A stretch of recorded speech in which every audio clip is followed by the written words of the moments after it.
Hello and welcome to another episode of Bamboo Chalupa. I'm Nate Shiver, the author of shiverweb.com, along with Brett Snyder, the owner of Knucklepuck Marketing.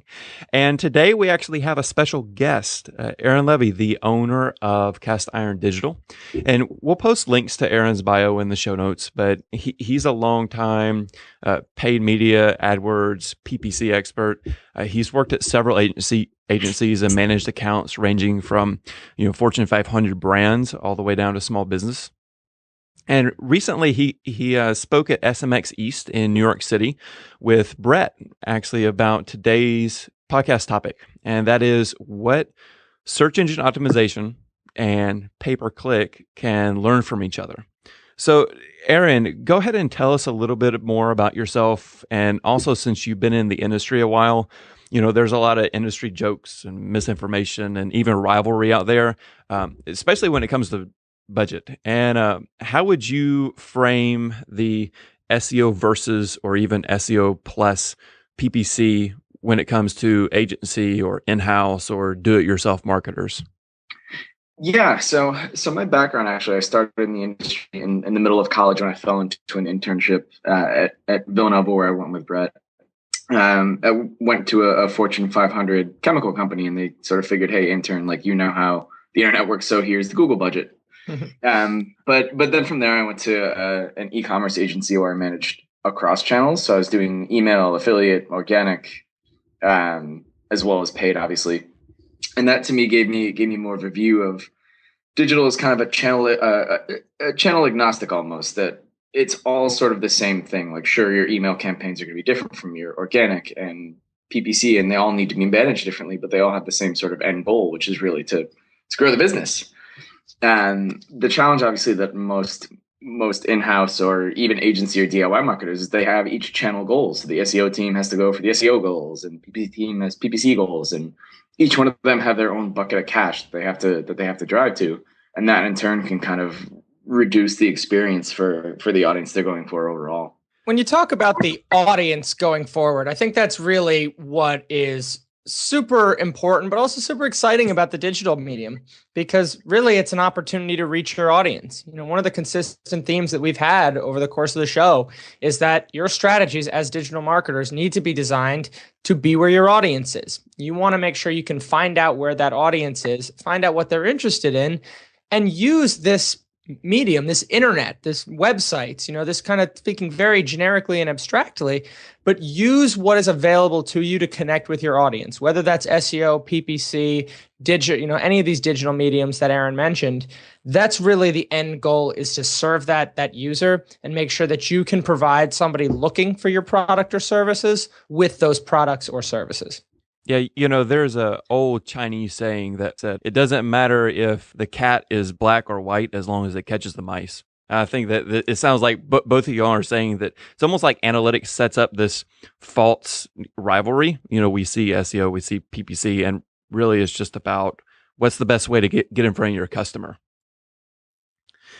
Yeah, absolutely. And I mean, especially pertaining to search, search in general is kind of demand capture. We can do our best to make people go search, but really we just have to give them the right answer at the right time, since we can't, we can't tie people to their screens and make them type out the keywords that we want them to search for. We just have to make sure that we find the right people at the right time and give them the right message. And I think that's what a lot of people forget when they look at channels in a vacuum. Especially when it comes to SEO and PPC. You want to say competing if you want to talk about that rivalry, but really, ultimately, we're both playing within the same environment. The search results is the same landscape for your SEO results as it is for your PPC results. What the user is going to do doesn't change for whether they're going to be served a PPC or an SEO result. When we say SEO results, we're obviously referring to the organic listings in the middle there, but the user doesn't type in saying, I want organic or I want paid. They're being shown both because Google, which is what we're really trying to understand and to work within. And obviously, Yahoo and Bing, make sure that we give them their due.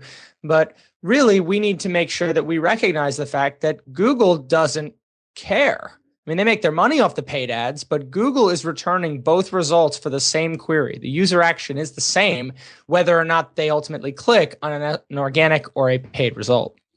Well, that's interesting. You would think that it would be a zero-sum game. I mean, There's traditionally the 10 organic links, and then there's going to be, usually 2, maybe 3 ads at the top and ads at the side. And a click is a click. And once someone leaves Google, they go to the website, or that's the traditional thinking. I mean, Aaron, could you walk us through, what are the benefits and strategies when it comes to, you're sharing the same search results? Well, it's funny. So, a lot of people sort of assume, and what we hear a lot is, well, we've got organic ranking #1 for the keyword shoes, so we can stop bidding at it and paid, right?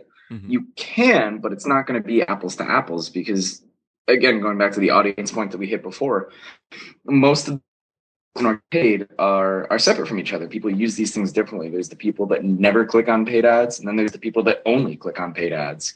So looking at it more holistically, you have to look at the really, really big picture, not just from a web traffic perspective. You have to realize what your audience is doing and hitting them at the right time.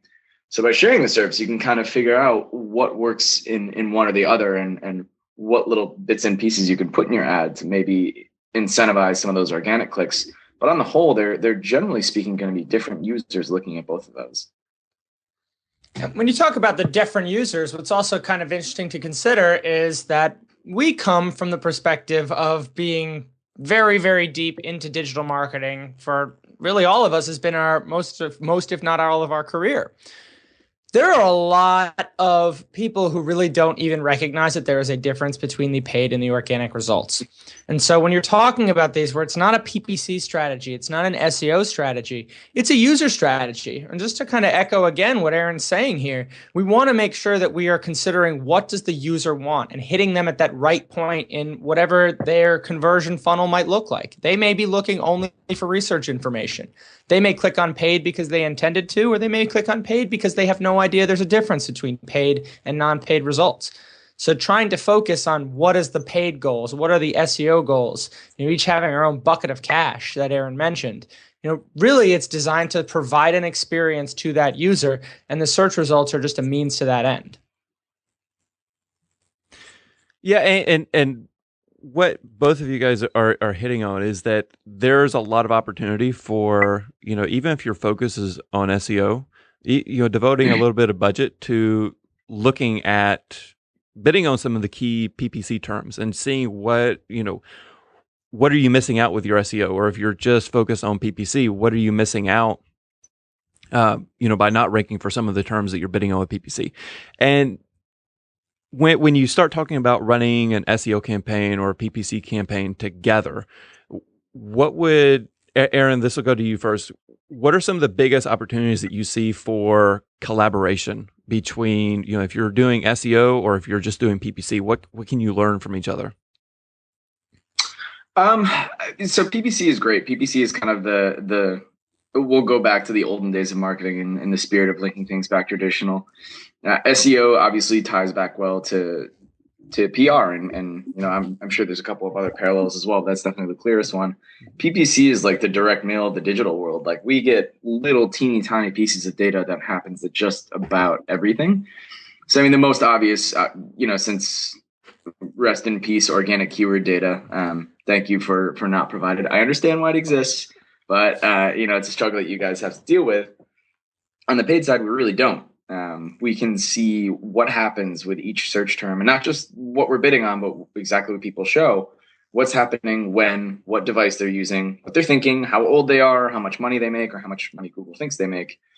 So there's a ton of data that we can share that goes well beyond just keyword performance, but we can just learn immense amounts about our audience and what their behavior is when it comes to search and actually across the web as well. And when you kind of look at this idea of the audience, one of the very, very obvious things that everybody talks about, SEO and PPC can work together because PPC still has their keyword data.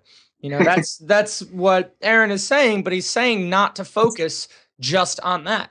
Understand that there is a motivation behind these keywords. Why are these keywords being used? What can we learn about those users? The different demographics, the other places on the web that they visit. I'm sure Aaron's going to get into that a little, since I know he touched on it at SMX.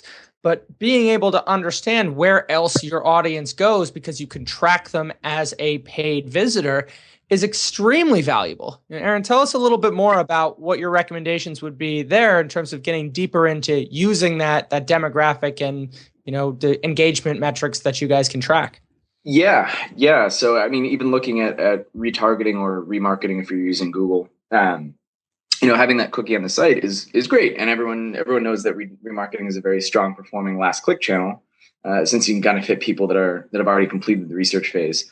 But what's really, really beautiful about it is that you can just follow people along. Creepy and odd as it may sound, you get all of that data. So you know all of the places that they go. If they go to the Weather Channel, or if they're comparison shopping, or what blogs your audience is reading. And helping from an organic perspective, it can go from two ways. Obviously, from if you're hitting other blogs, you have great ideas for linking outreach, since your audience already goes there. You know that it's kind of synonymous, so that the person is very likely to respond.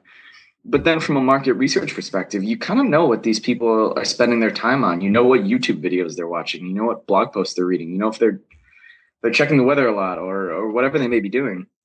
It can give you a lot of insights for developing assets. So, creating a larger asset from an organic perspective is not going to be cheap, not going to be quick. And you want to make sure it's at least probably going to work. So you can take this audience data to give you a really, really strong baseline to figure out things that will likely resonate, not only with your audience, but also with the people that are writing about your audience that I'm sure you're hoping will link to your site. Brett, if linking isn't a dirty word at this point. It's not a clean word, but it's a reality of the web, honestly, and it's a reality of how Google and Yahoo and Bing and any of the emerging search engines, they use these signals to understand value. And we talk about this idea of comparison shopping. We talk about this idea of going and following people from one site to the next. Even just looking for linking opportunities, more about what that audience is interested in. And I'm actually going to kind of give all of our listeners here the example. We're going to have Aaron's SMX deck linked from the website. But when he's talking about the Weather Channel, you heard him mention that a couple of times. Aaron, why don't you give us a little bit more about the example of why something like the Weather Channel, which may sound to your average listener as something that is no way at all going to be related to my industry. Why is he using that example? Why don't you go and give us the Weather Channel example that you used in SMX? Yeah. So the example that I used at SMX, starting early in my career, I had all of the most masculine clients. So the example that I gave was for a bridal gown company. So they were, and I'm, again, very masculine dude, so I'm just guessing. But I think that shopping for a wedding dress is a pretty important decision, and planning a wedding is going to be pretty tough. So there's going to be a lot of, not just a lot of research, but a lot of mental anxiety, a lot of like, what's the worst that could happen and how can we prepare for it? So in this case, where we were looking at the remarketing audience, we saw that they were going not only to the Weather Channel, which is usually pretty frequently, high up in the reports just because of the volume, but we saw a lot of other weather related sites, WeatherBug, AccuWeather, a bunch of local weather sites, a lot more than we would normally see. And you think about it, like, what's the worst thing that could possibly happen to a bride who's planning a summer wedding? It rains. So they're checking the weather forecast over and over and over again, want to make sure they have the right outfit, make sure they have the right cover-ups, whatever. Not a bride. Not yet. I don't know how to take that. But, you can kind of tap into that anxiety, and you could use that to maybe create a guide or a photo series or whatever it may be to kind of ease those concerns, like touch into it's a really emotional time for a bride, probably the most emotional time in their life. So you can ease that concern and be a resource for them. And then they'll more likely to return to your site, blog, whatever it is. If you could be that resource, they're more likely to look to you for more of that educational resource. And obviously, hopefully, buying a lot of dresses and bridesmaids dresses and centerpieces and whatnot. In this particular example, we found a lot of really interesting stuff. There was a lot of comparison shopping. They were looking at a lot of blogs. They were looking at a lot of celebrity weddings. So they wanted inspiration. They were looking at dating sites. They were looking at OkCupid and Plenty of Fish, which at first struck me as really odd. But then I pretty quickly realized, like, wait a minute, there's probably a lot of window shoppers. There's a lot of women that are hoping that they're going to get married in one of these beautiful dresses someday. They're not there yet, but it's something that they're looking to in the future. So you have those window shoppers in your audience. And while, again, looking way, way more holistic and way more channel agnostic, they might be customers later, and they might invest $20,000 in your products they're not going to convert right away, and that's okay. But it's a little bit tough to convince your bosses of investing that budget in something that might not convert for a year. This is all really amazing, and that a couple episodes ago we talked about having an agile SEO approach and doing research on Wikipedia and whatnot. But just to reiterate, like Aaron said, this is data that you get from people who have visited your website, and this is just because you have a small retargeting campaign, right? I mean, is that right? Once you get that pixel, you can follow them around and look at where your ads are showing, right? Exactly. It's not a major investment. You don't have to lay out thousands and thousands of dollars. You don't have to go the traditional route of paying $100,000 for a full compete account and looking at everything that way. This is literally a $20 a day investment, and you can just see all that data pour in.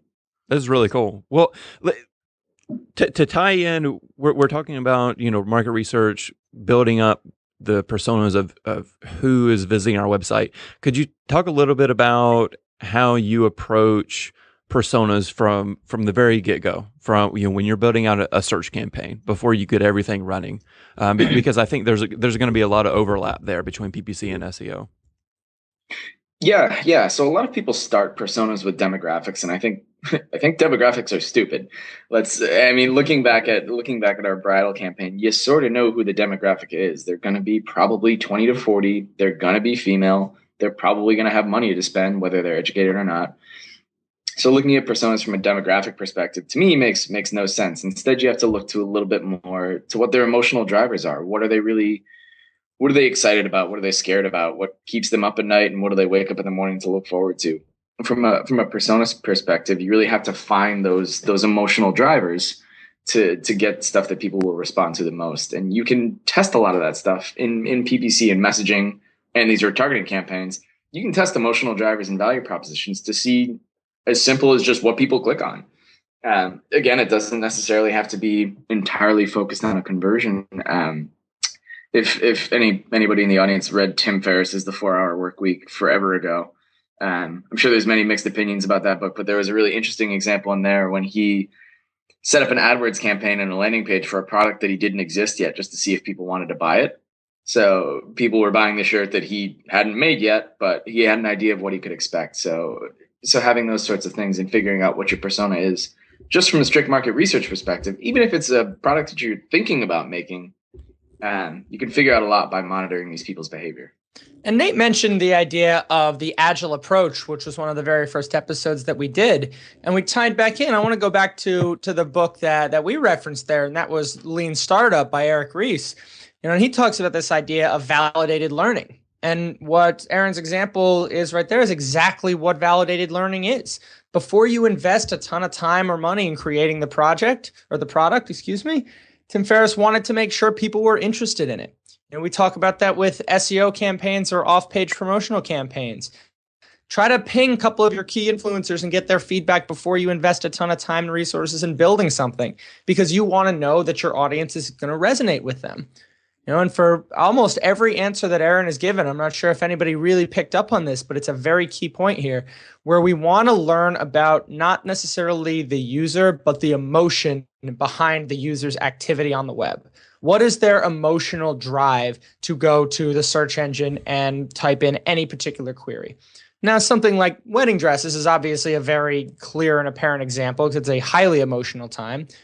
But there is some sort of an emotional investment in almost anything that you're going to do. And it may be, hey, I don't really care that much. The emotion might be, I want to save money. And that may be your value proposition there if you are, the most cost effective.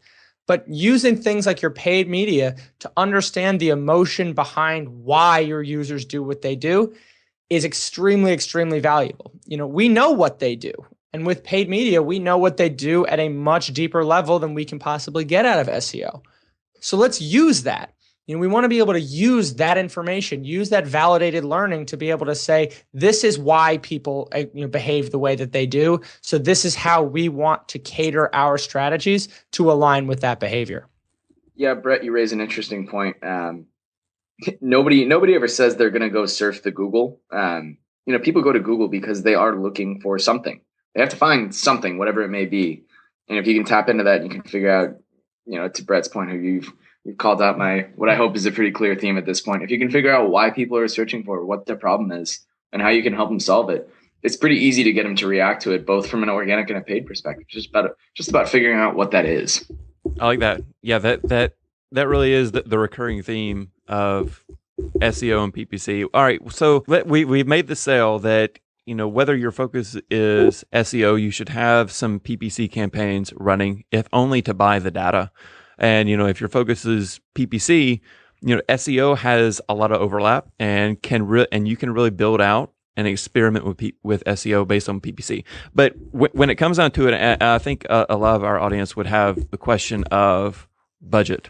You know, when it comes down to it, you know, if you have a 10K budget, if you have a 50 million budget, you're paying, you know, either someone to do the outreach, you're paying Google for the clicks. How do you approach, you know, spending the money so that you're getting the best ROI? Well, that's really the end game, isn't it? It's not necessarily about like how to get the most clicks for $50 million or for $50. It's about how you can make the most money out of that. I selfishly will advocate that you start in PPC and use it as predictive data, but that's, you know, hey, I'm paid on percent of spend. What do you want from me? Well, I mean, I think there's something to be said for that, though. There's something to be said for the fact that you can use paid media to be able to tell you what works and what doesn't work, so that you can say, even if you want to say, put your entire budget into it at the very beginning, until you have clear and definitive data, not estimated data, not keyword planner estimated searches to say what we're going to do for SEO, but very clear, explicit, and concrete data about your user base and what they're interested in and how they behave is extremely valuable. And I've actually been, for a long time, really been trying to push people to think about your digital marketing budget, not as an SEO budget or a PPC budget, because there's a lot of ways that both of these mediums can work together. I mean, we've been talking about PPC in the very traditional sense, where it's the pay-per-click, where you go, it's in the Google search results, and you only pay if somebody clicks on your result. But paid media involves retargeting and remarketing that Aaron was talking about. Anything with the display network, where your ads are going to be showing elsewhere on the web, where you're starting to have this opportunity. We haven't talked about any paid social media, where you can amplify your digital campaigns. And what I mean by that is to use Facebook ads to be able to get your SEO content asset in front of more people, to get more people to subscribe to your email. So eventually then you can sell them a product later down the road. But really looking at this idea of what is the ROI, what is the return that you are looking to get, and then where do you have to distribute your investment based on that? And I don't think it's selfish at all to say that paid media deserves, at the very least, deserves the first crack at it, because paid media data is so much more direct and so much more actionable in the short term than your SEO data. And there's nothing that says that you have to keep the same budget or the same distribution of budget for your entire campaign. If you're running a 12-month campaign, you can put 100% of your budget into paid media in January, and then by December, you could have 100% of that budget in SEO. You need to be able to be flexible and to iterate your budget just like you would iterate your actual marketing campaign itself. Yeah, Brett, I think you bring up a fantastic point there. Joking aside, me trying to pillage all of the budget, paid media makes a lot of sense, because when it comes to ROI, like, everything is a guess. Everything is, it's an educated guess, sure, but the better we can make that guess and the better that we can kind of figure out, or at least forecast, what return you're going to get. The easier those conversations are going to be with your boss, you can find those sort of ancillary, smaller metrics to determine success. But really, I think the most important thing that Brett just said is to have a fluid digital budget. Even going even further, I mean, a fluid marketing budget in general, I think, is important, which is a whole different podcast, probably for a whole different day. But it's all about getting your brand out there to the right people at the right time. That may be TV, that may be YouTube, that may be paid search, that may be SEO. Who knows? But having a fluid marketing budget, which is a challenge that we run into with a lot of larger clients, is that they just don't, because there are departments for each. But having a fluid budget to kind of test and tweak and move the knobs around a little bit to see what happens to the end result, that's a luxury that we have in digital, that we can turn these things on and off in a day or a second. And we talked about this whole idea of, this is not how can PPC help SEO. Our topic here is how can PPC and SEO work together? And if we even want to expand that further to Aaron's point, how does PPC and SEO work together with other digital channels, your content marketing, any sort of promotional outreach, digital PR? How do they work with offline channels, your TV, your radio, your print, your direct mail? What's to say that you can't say, hey, if we're going to run a TV ad, let's make sure that we ramp up our PPC spend during the ad and immediately after, get people in our retargeting audience, and then see what we can do to be able to push one of our SEO content marketing assets after that. So having this very fluid approach lets you look, again, you're focusing very distinctly on that return and not so much as the distribution of the investment. So you really, the ROI, the big thing everybody's interested in is they're interested in the R. The I is their outbound traffic. That's their resources, their money, their time going out. But where are you getting that return back from it? And if you're looking at things very siloed and in a kind of a bubble of this is my PPC spend, I spent $1,000, but I only got one conversion. It's like, well, but you did get 100 people into your, retargeting ad that you were able to put into your, push to subscribe to your newsletter, which then ultimately you served a coupon and drove more sales. So attribution when it comes to digital is hard in any medium, is about as easy as it's going to get when it comes to paid, because Google, Yahoo, Bing, any of these folks that take in the money and then show your ads have to be able to tell you what you're paying for. And so that's the luxury of having the information that is available in paid. It's amazing all the options out there, especially when you include retargeting, and how it can really create a vicious, or not a vicious, a virtuous cycle where investment in PPC can justify investment in SEO. Investment in SEO can justify investment in your website, your retargeting, and hopefully you can build off that virtuous cycle so that the investment is going up, but the revenue is going up even faster than the investment. And it helps you make the case. It helps you if you work in an environment where you have to, you have to fight for budget, or you have to report to a superior about where your budget went.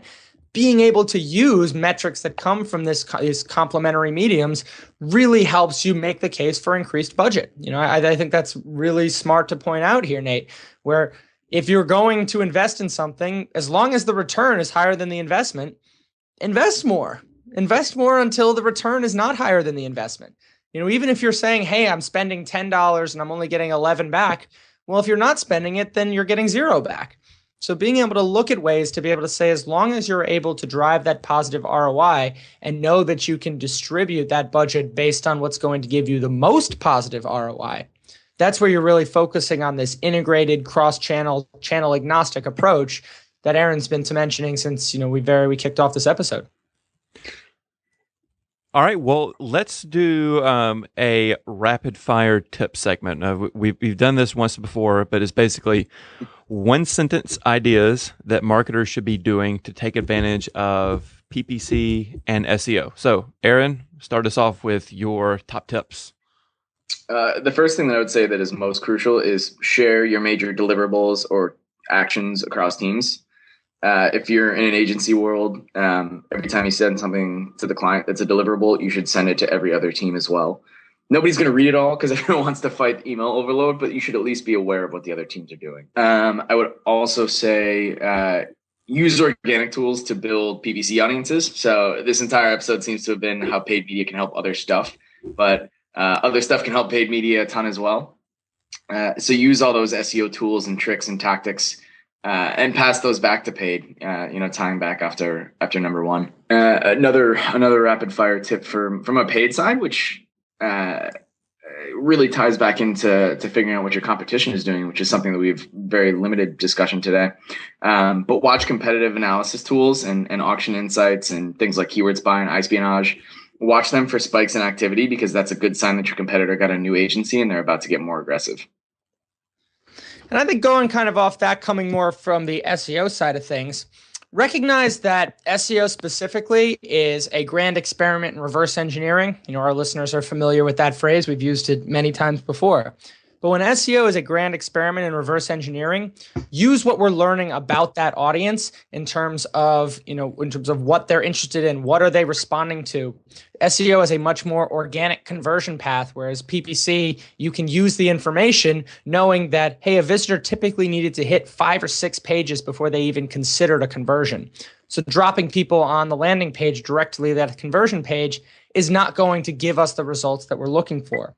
So embrace the understanding that SEO and paid are inherently different in terms of the direction that we are able to dictate for the user, and be able to say, okay, PPC, we have a little bit more specific. We can set our direction better, but SEO lets us know because people are being dropped on whatever Google deems to be most valuable.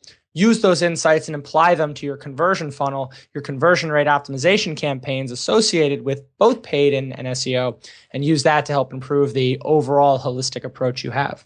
We talked about the idea of using retargeting and display audiences.